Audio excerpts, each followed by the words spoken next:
We are back from summer break, so we resume the Bart and Dennis talk format. I hope you're as excited about it as I am. We briefly talk about Bart's research because he just published an article, and it appeared in a journal that is actually quite good, but it is paywalled and published by Elsevier. We then talk about the upcoming open science mandate that Coalition S is trying to establish in Europe. Coalition S includes some of the biggest funding agencies in Europe, like the Wellcome Trust and the European Research Council. Yet a lot of scientists seem to still be blissfully unaware, just as a lot of German researchers don't seem to care a lot about their universities cancelling subscriptions to Elsevier.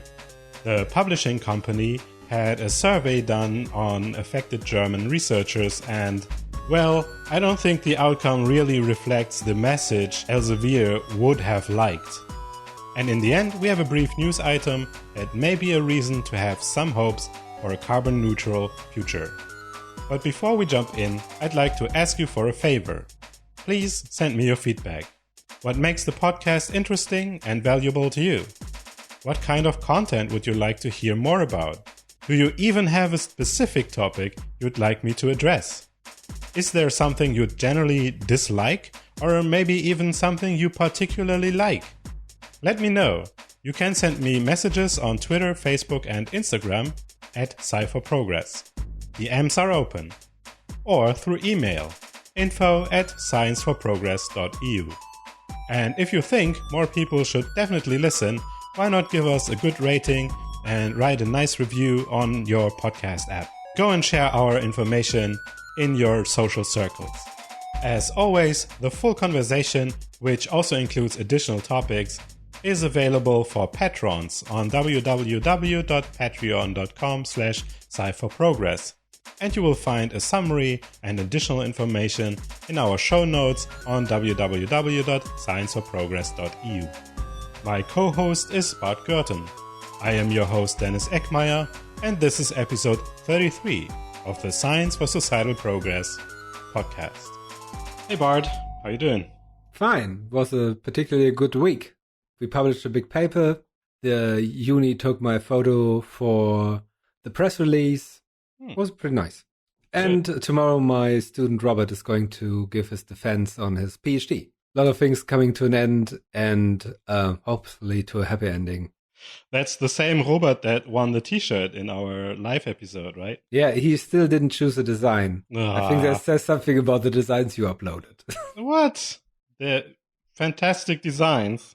Everybody should wear those t-shirts. Maybe send. Yeah, sure. So, and then I guess by the time this is going to be out, Robert will already have defended his PhD thesis, which I'm quite proud of. Awesome. Yeah. Yay. Like an hour before I saw the last test defense, was pretty amazing. He does a good job. Nice. And does he have a place to go to after? You don't have to say where he's going, but just if he has like another job. I think he has up. quite open plans, and there were some suggestions of other professors, but he is not really sure if he wants to stay in science, as most people are at that phase of their career, because it's...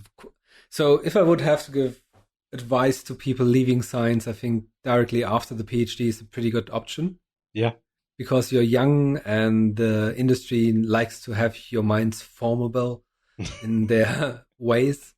No, but just if you're going to be hired by a big company, this is going to be the best phase of it, as you can be trained for the job and then they can get maximum years out of you. To your dismay, we didn't publish open access this time. What? In a preferred journal of yours, we published in Current Biology. Boo. But it has a pretty good impact factor, though. Don't get me started with that again. Anyhow, yes, but still we published there. I have to admit that. Okay.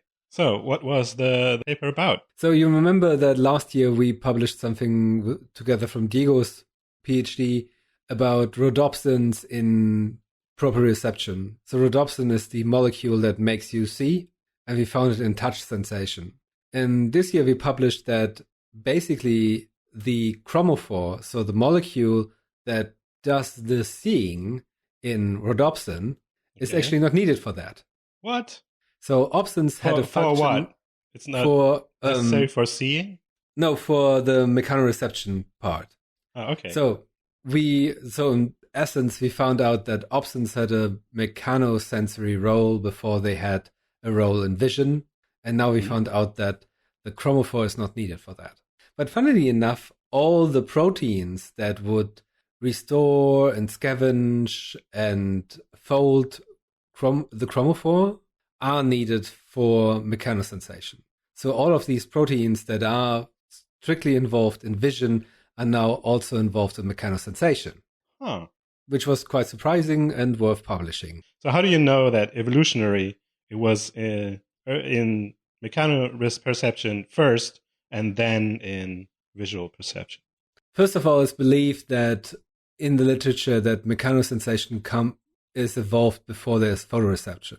Okay. But in this particular case, it's so that we find a certain type of rhodopsin that actually belongs to a certain type of neuronal receptor in a different type of neuronal receptors. And those two types, so type A receptor has a different rhodopsin than type B receptors, and we find a type A rhodopsin and a type B sensor. And these two types split up millions of years ago at the time when animals became mirror-symmetric. So it's ages old, definitely before there were eyes. So does that mean that maybe in animals that are not arthropods, like insects and other crustaceans, etc., we have the same proteins, but they're not used for vision? Exactly. So we find rhodopsin in many other senses. Like we find it in hearing, we find it in mechanoreception, we find it even in heat sensation. And we found that it has more of a cell maintenance role. It actually repairs the membrane of the cell. And that explains why you find it also, for example, in the vertebrae of mammals. There's never going to be light in those neurons in the vertebrae, but there's rhodopsin there. But it's there just for its membrane repair function, not for light sensation. Interesting. So what does the chromophore do there? The chromophore doesn't do anything. It doesn't help in the repair function. And that's what we found out. It's only the apoprotein opsin that actually plays a role there. Okay. Interesting that it would have a chromophore if it's not needed for anything. No, it's just not. So we also found that it's basically the chromophore is not synthesized there. It's not needed for anything. For the more cellular inclined scientists about you, the apoprotein has a flipase function where it can actually flip phospholipids through the membrane and thereby repair the membrane. Okay. Do you want to know why this comes to pass? You look like it, but more like Dennis wants to know what's going on. I want to know everything, but that would be the whole episode, I guess. Yeah, but at the end, it was quite fun. It was a good project. It turned out to be quite fruitful and in fruit flies, and that was pretty nice. Then they needed a nice picture of a Drosophila, and so I made one, and I was pretty happy with that. And they even picked it for the press release. Oh, cool. Unfortunately, the press actually didn't take it and put other photos in there, but I found it pretty nice that the uni at least did it. Yeah, that would be a good cover photo for our episode. It's a really nice Drosophila. Okay. On Twitter, I saw there's a new homepage where you can actually put up your pictures and graphics for free so that other people can use it for lectures and whatever need in science. Mm-hmm. I think that's a pretty good idea. And it's a Twitter account. Maybe we can link it in the show notes. So coming from publications in the Elsevier journal, oh no, Current Biology, to the Open Science episode. And right. I have to admit, in the beginning of this show, Dennis asked me what's my take on Plan S, and I answered, like many people did seemingly, to Dennis, what is Plan S? So Dennis, would you mind introducing me and the listeners to whatever Plan S is? Right. So Plan S. So we can go through the principles. They're on their website, and I will just read them to you. With effect from 2021, all scholarly publications on the results from research funded by public or private grants provided by national, regional, and international research councils and funding bodies must be published in open access journals, on open access platforms, or made immediately available through open access repositories without embargo. And with embargo, they mean that there should be no time between publishing behind a paywall and then it becoming open access or available, because that's what they have in the United States. A lot of so the United States also has a rule that the publications that, for example, the NIH funded need to be made available online for free. And this is why for many articles, you can go on PubMed, for example, and download a free version of the article. And the publishers made a deal that many of them who are not already open access have an embargo time, so they will keep the article behind a paywall for a couple of months. I think the maximum is 6 months. So, and that is not allowed according to Plan S. But is this already in fact, or is this their target or their goal to achieve?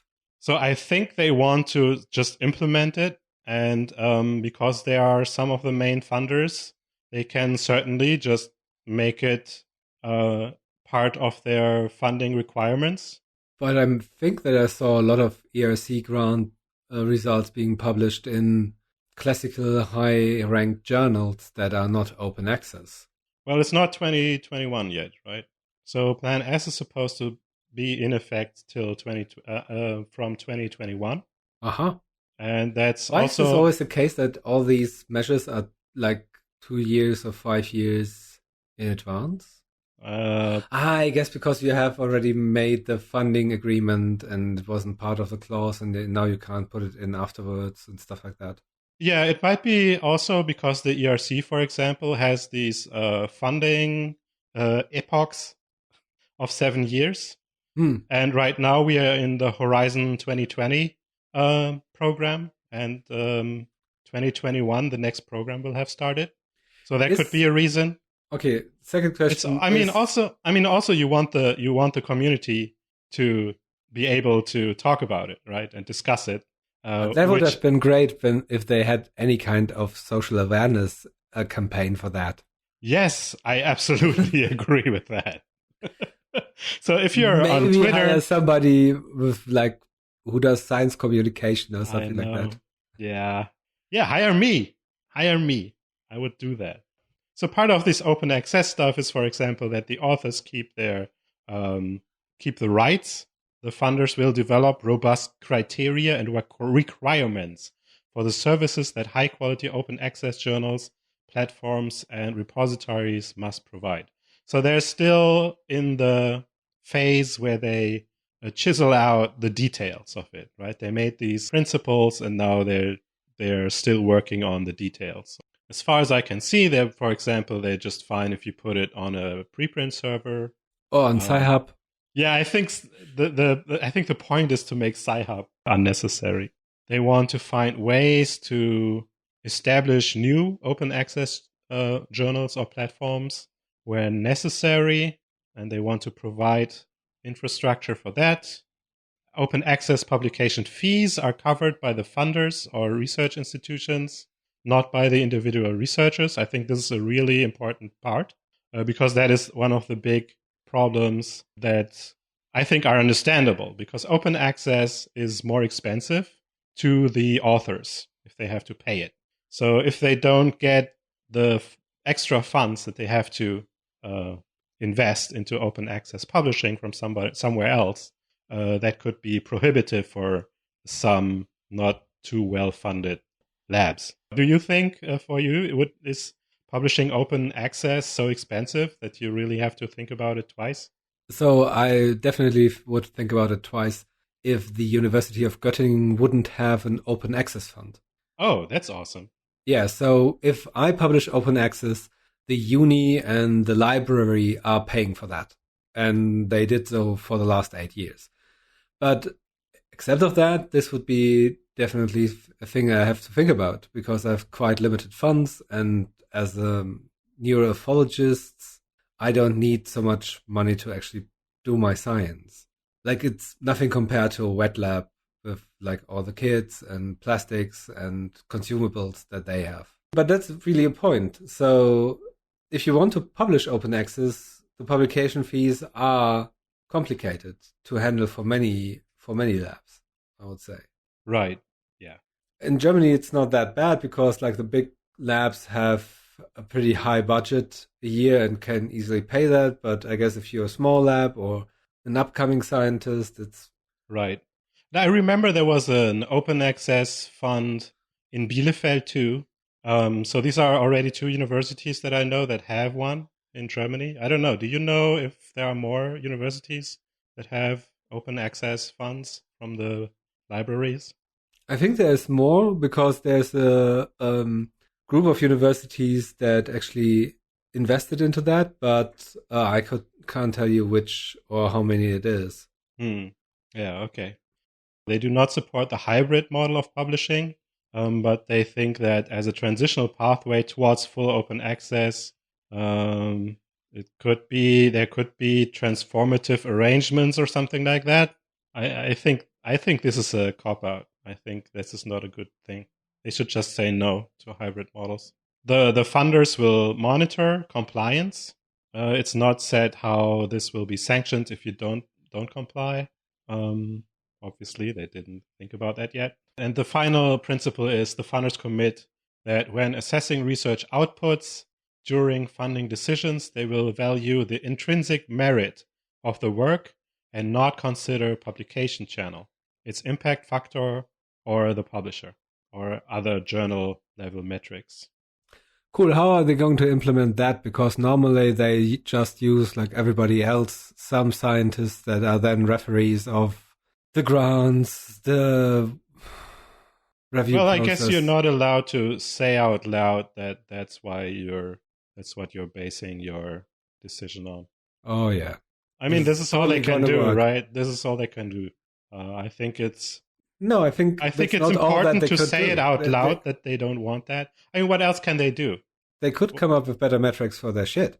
I mean, they are the biggest research funding body in the world, and they still have not come up with any metric for science. Well, I don't think there is a good one. I think actually reading the papers of your applicants should be part of the thing and not just going by publisher. I don't think there is any way to monitor it. No, I mean, I think there's a way to monitor that. We haven't found it yet, but there must be a better way to monitor this. I mean, I don't spend all my day thinking about like ways to monitor scientific output, but I spend all my day wondering how animals work. Right. So I find all kinds of new quantification methods to figure out how an animal behaves. So it must be not so fucking impossible to think about like how scientists work and how good science is achieved. There must be some sort of like liberal arts major out there who thought about that. Yeah, for example, the guy that I interviewed for the alt metrics episode, everybody go listen to that, as well as to the impact factor episode and the open science episode that I did. They're all relevant to this discussion. No, but at the end, it always breaks down to this point where we say, like, all right, now, and then we don't want scientists to be judged by their papers. We want to judge them by fill in blank here. Right. So the point is, and I think this is why they write that they want the decision to be the intrinsic value and merit of the work that is submitted. They want people to actually read the papers. They do not want people to go by a metric, because if you introduce a metric, the metric can be gamed, right? Then you can start gaming about it. We talked about that in the alt metric episode, because obviously alt metrics, a lot of the ideas for alt metrics, so alternative metrics, are based on online data, right? And as all online data, you can game it. You can ask all your buddies to click like on your Facebook post, etc., right? And in a similar way, you can fudge numbers for research merits. Or metrics. So it's really hard to find, I think, a metric that would do what we all want it to do. Okay, but then you're at the point where you say everybody has to be reviewed by somebody who's at least partly able to understand the applicant's science. Yeah, I know. It's terrible. Now that's going to be hard. Well, to find people that can do that.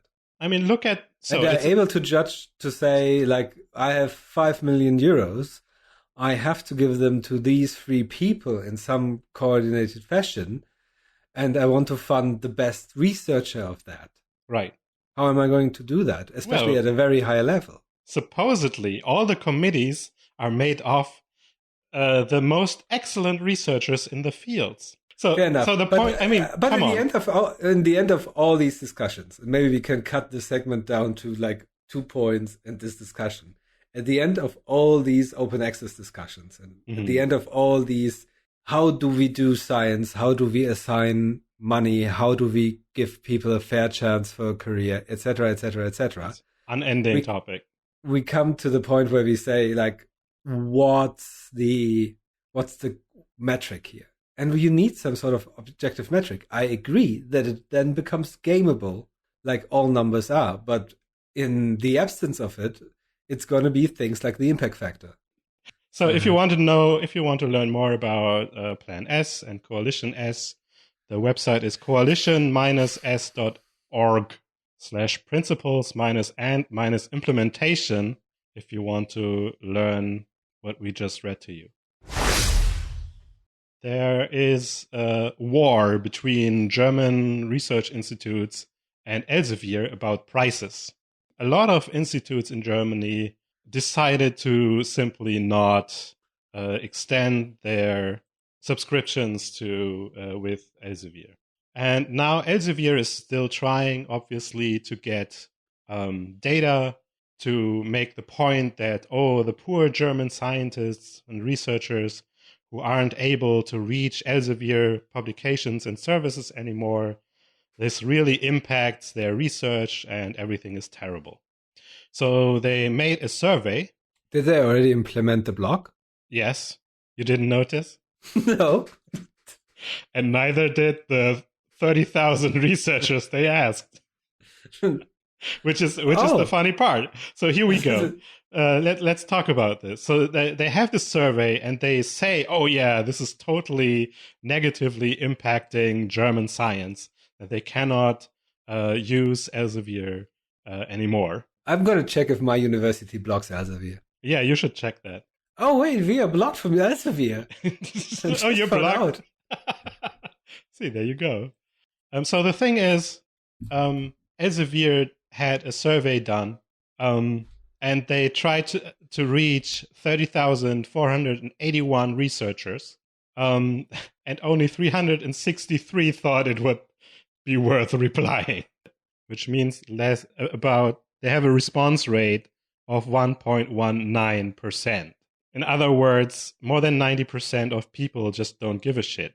Then they asked a couple of things, and then so they have a couple of questions. For example, the question, there is a sort of network among friends which normally keeps me informed about recent developments, but there may well be papers which are not found without my searching. And less than 50% of people agree with that. So a lot of people don't think they need Elsevier to help them find papers. How would Elsevier help me find papers? They have this service, what's it called? Web of Science? It's not called Web of Science anymore. I forgot. They have a database that you can use. I hate to break it to Elsevier and the rest of the world, but just use fucking Google Scholar. I know, right? So it's Science Direct. Science Direct is the service. Oh, yeah. I never used that. Yeah, me neither. And I guess I also never heard of it. I think it's like basically a homepage that I click through if I want to have the PDF. Right. Yeah. So they did get a majority for if I'm not able to get the latest literature, I equally am not able to do any efficient review or publication. I mean, I would agree on that on a general basis. If I have no access to publications, I can't publicize myself. Yeah, quite obvious.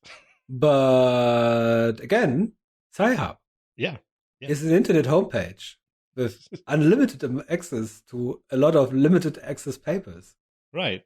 So 76% of these 300 something said they wanted Science Direct reinstalled, the access to it, which is a lot. But, come on. If you say, oh, you can have access or not, you say, sure, I want access. Just give me access. Give it to me. Because at the same time, they still want the demands of their institutions met. They want all the stuff, but not if they have to pay for it.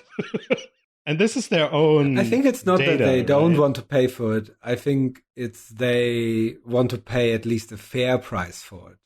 Yes, exactly. Yeah, sure. It doesn't have to be free. I totally agree on that.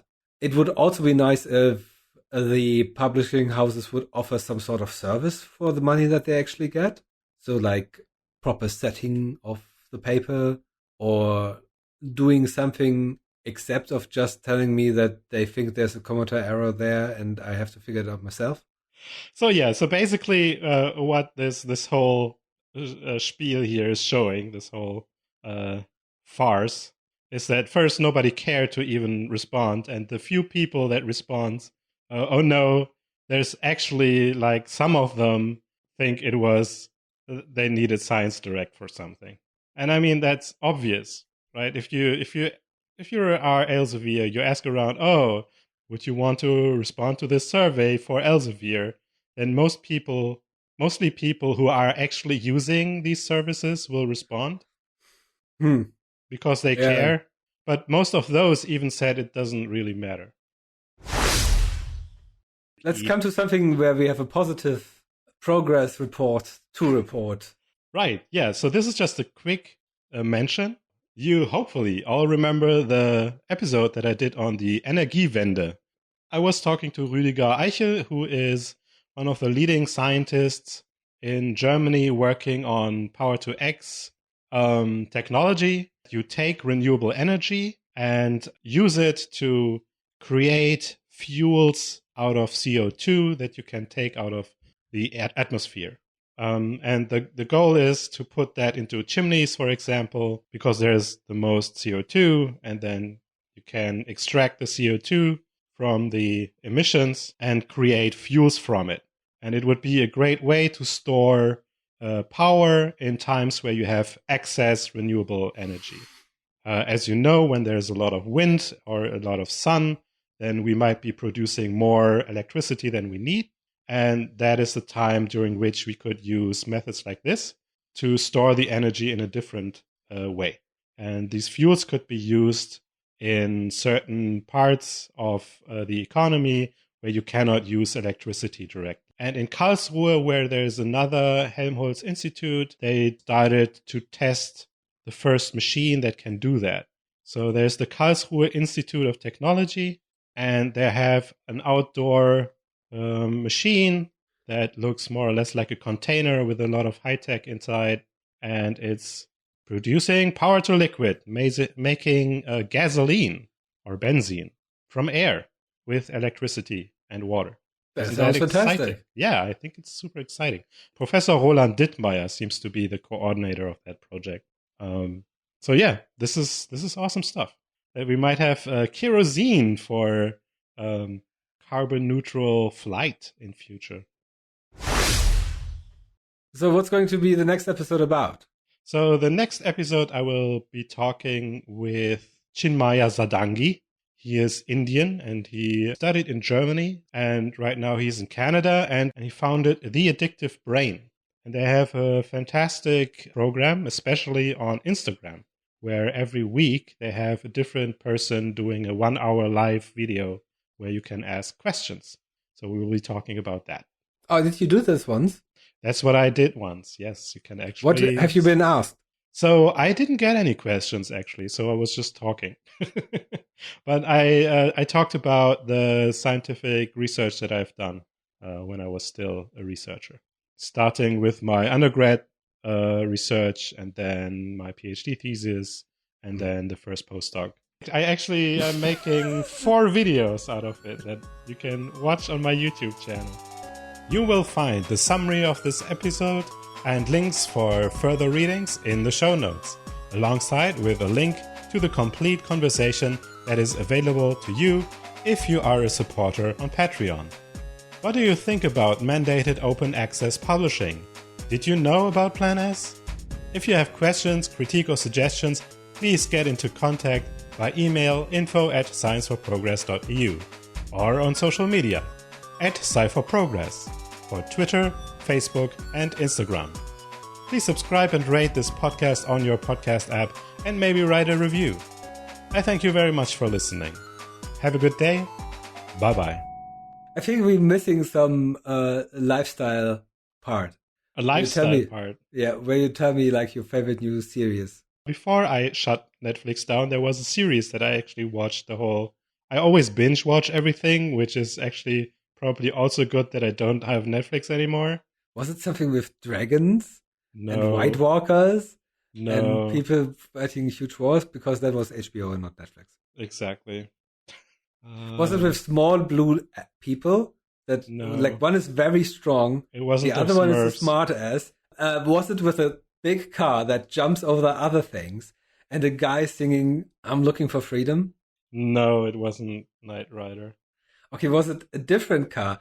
Guy still jumps over things, has a blonde and a nerdy guy with him, and they always hunt other people for money. He's a stuntman on his day job. It's called Seavers. Okay, is it about a black family that always has a weird guest with like big glasses that basically is like the prototype scientist that's at a young age? Steve Urkel.